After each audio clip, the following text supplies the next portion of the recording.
Good morning, everyone. Welcome to the University of Chicago. My name is Bala Srinivasan, and I'm Vice President and Deputy Provost here at the university. This morning, it's my great pleasure to introduce the 13th President of the University of Chicago, President Robert J. Zimmer. We're especially glad to have him here to open the China Forum today because since taking office in 2006, President Zimmer has led a powerful renewal and expansion of the university's founding commitment to global engagement. Under his leadership, the university has opened centers in Beijing, Delhi, and later this month, a new campus in Hong Kong. These have enhanced study abroad programs for undergraduate students, established programs, partnerships, and initiatives in numerous countries across the world, and worked to increase opportunities for international students here on our campus in Hyde Park. This expansion with our Beijing and Hong Kong presence underline our distinctive and special focus on China that allows us to engage deeply, directly, and consistently in varied areas of our academic enterprise. We're grateful to President Zimmer's continued leadership and support to make events such as this one possible. Now please join me in welcoming President Robert Zimmer.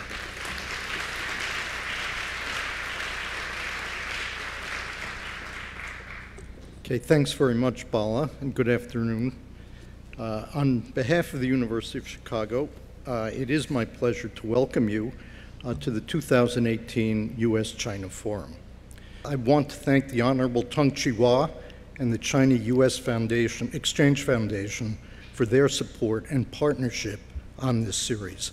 The foundation is represented here by Executive Director Mr. Audie Wang, and I would like to thank and welcome him.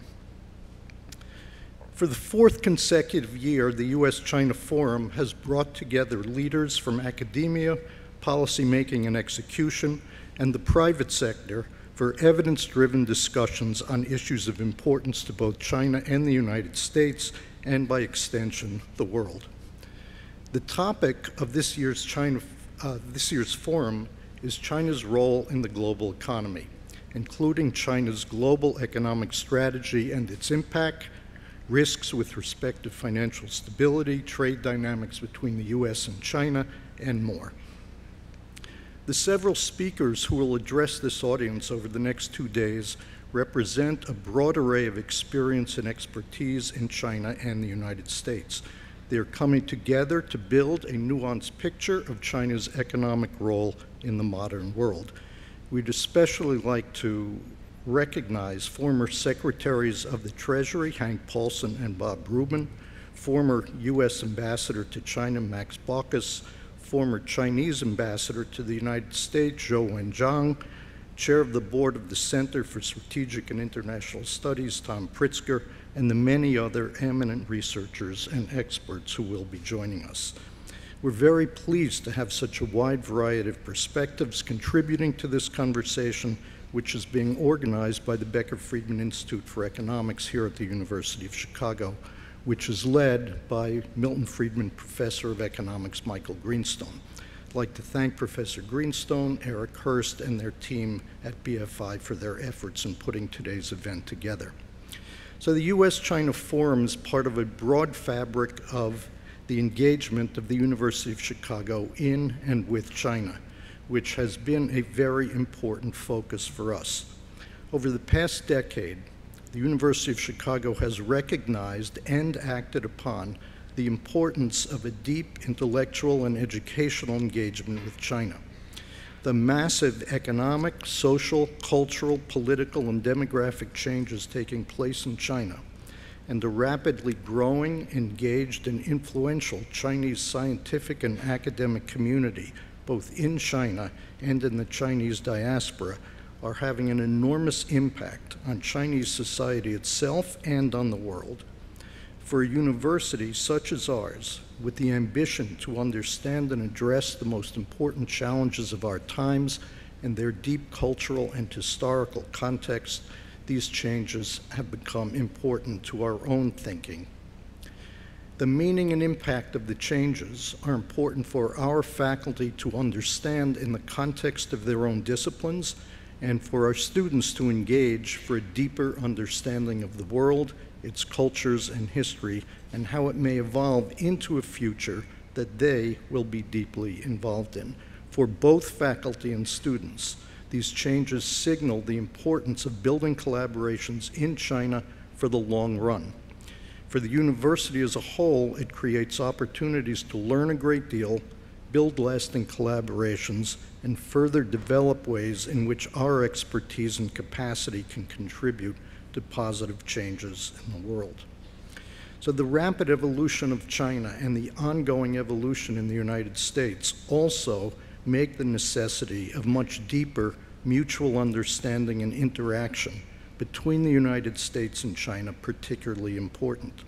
A key part of this understanding needs to be the understanding of different cultures with different underlying assumptions. Without this, problematic misunderstandings will inevitably multiply. The university's current work in, with, and about China that we've expanded greatly over the past decade has a deep historical base. In 1914, the university's second president, Harry Pratt Judson, led a Rockefeller Foundation commission that helped to establish the Chinese Medical Board, which was instrumental in the establishment of Peking Union Medical College. In 1980, China's first course in modern economics was taught in Beijing by a group of economists that included University of Chicago professor and Nobel laureate Theodore Schultz. Among the 91 Nobel Prizes awarded to University of Chicago faculty members, alumni, or researchers, Chicago physics alumni Yang Chen-ning and Li Tsung-dao became the first Chinese nationals to win the Nobel Prize. A signature moment in our commitment to work in China over the past decade was the 2010 opening of the University of Chicago Center in Beijing. Since its opening, over 12,000 people, including our faculty, students, alumni, and most of all, Chinese students, academics, and visitors, have participated in programs there. The upcoming opening of our campus in Hong Kong at the end of this month builds upon this, representing our firm commitment to the extension of the University of Chicago's collaborative engagement with Hong Kong and the Greater Bay Area in China, as well as other East Asian partners, alumni, and community at large. And again, I want to emphasize that this represents a lasting and deep commitment of the university. The Becker Friedman Institute for Economics at the University of Chicago, the organizer of today's event, was launched in 2011 to provide a collaborative platform for the broad and diverse University of Chicago economics community. This includes faculty and students and researchers from the Griffin Department of Economics, the Harris School of Public Policy, the Booth School of Business, and the School of Social Services Administration. The Institute supports not only the highest level of economics research, but also focuses on the translation and dissemination of that work to policymakers, business leaders, and other interested stakeholders. Later this fall, the Becker Friedman Institute will launch a dedicated research initiative in China called BFI China. BFI China will build new research partnerships between Chicago economics faculty and colleagues in China in a range of areas in which economic thought and analysis is important. In this way, the 2018 U.S.-China Forum today is a natural companion and lead-in to this major initiative.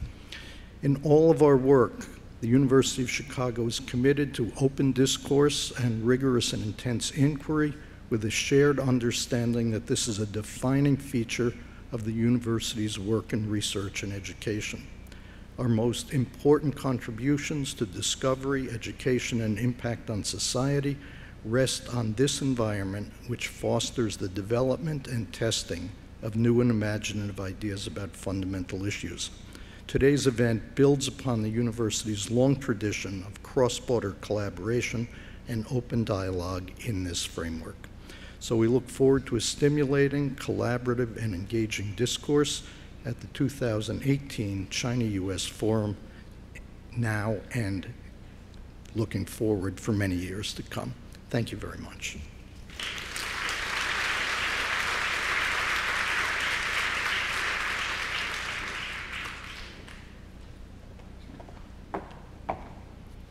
Hi, everyone. Thanks for coming. It's great to see this room so packed.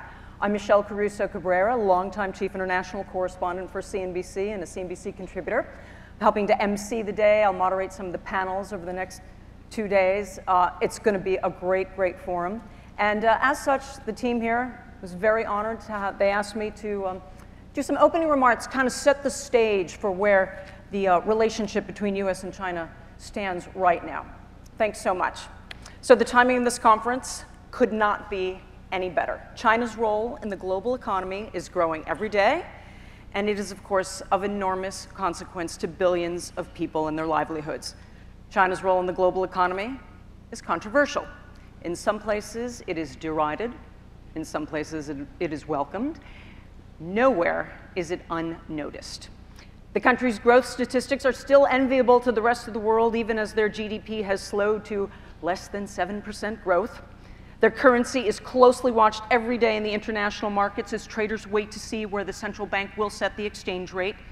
The economic stability of the country and its debt markets, key for the international commodity markets. Investors and corporate executives watch with trepidation the increasing level of tariffs between the US and China to see if they're going to cause havoc in the international supply chains of the world. And China's Belt and Road Initiative, an unprecedented level of planned spending by China in overseas infrastructure, is spreading influence and also controversy. And Made in China 2025 has led to new legislation here in the United States, which greatly restricts technology transfer to China and also investments by the Chinese into the United States. And the timing of the conference also comes as the Trump administration finally puts sharper edges on its policy toward China, having evolved from what I call the large amorphous cloud of discontent that helped to get him elected. Just last month, Vice President Mike Pence spoke at the Hudson Institute, and that speech is now being described as ushering in a new Cold War with China. In that speech, the Vice President accused the country of using, quote, an arsenal of policies inconsistent with free and fair trade, including tariffs, quotas, currency manipulation, forced technology transfer, intellectual property theft, industrial subsidies doled out like candy, to name a few. These policies have built Beijing's manufacturing base at the expense of its competitors, especially America. The US Congress has just passed that new law that I mentioned that greatly increases scrutiny of any Chinese investments, spearheaded by Steven Mnuchin over at the current Treasury Secretary. And then there was another prominent policy speech. Secretary of State Mike Pompeo spoke to the US Chamber of Commerce in July, outlined America's Indo-Pacific economic vision. In those remarks, he announced in not so many words that the administration is re-embracing foreign aid, but American style, as a tool of US influence in Asia and Southeast Asia. Pompeo didn't say so explicitly, but it was clear to those who heard it, this is the US response to China's massive Belt and Road Initiative. The BRI, a cornerstone of China's role in the global economy, as the country plans to spend billions, perhaps $1 trillion overseas on infrastructure projects around the world. Exact number is unknown, perhaps even to the Chinese government. But from the US to Australia, the BRI is shrouded in suspicion, described as debt trap diplomacy, economic imperialism, with the ultimate goal being the control of physical assets like ports and key geographies for military purposes. In the face of all this criticism, the Chinese government consistently maintains the BRI is about connectivity, cooperation, and the promotion of international capacity building, and they consistently reject accusations of hidden intentions. We are on the verge of, for the first time ever, of China perhaps participating in an international debt restructuring, either via the Paris Club or more likely the International Monetary Fund. Because China has extended to loans to places like Pakistan, Venezuela, Ecuador, Sri Lanka, other lenders to those countries, if there is going to be a restructuring, will want what's called in the business equal burden sharing from everyone. Are the Chinese willing to be transparent about their levels of lending and take haircuts on their debt alongside everybody else? There is a potential for a showdown in this area already when it comes to Pakistan, for example, which is seeking help from the IMF in the wake of accepting large and what many see as now crippling loans from the BRI. The largest funder of the IMF is the United States, and the world was put on alert when Secretary of State Mike Pompeo said this in an interview last July.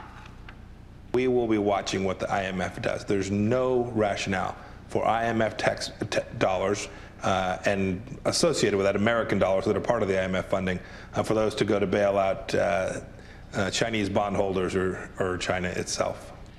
By the way, those remarks came in an interview with me last July. You can see the whole thing on CNBC.com and also on the State Department website.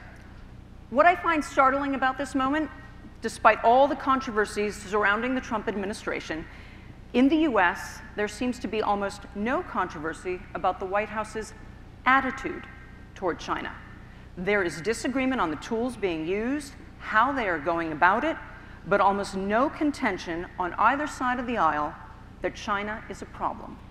Here's last week's cover of The Economist.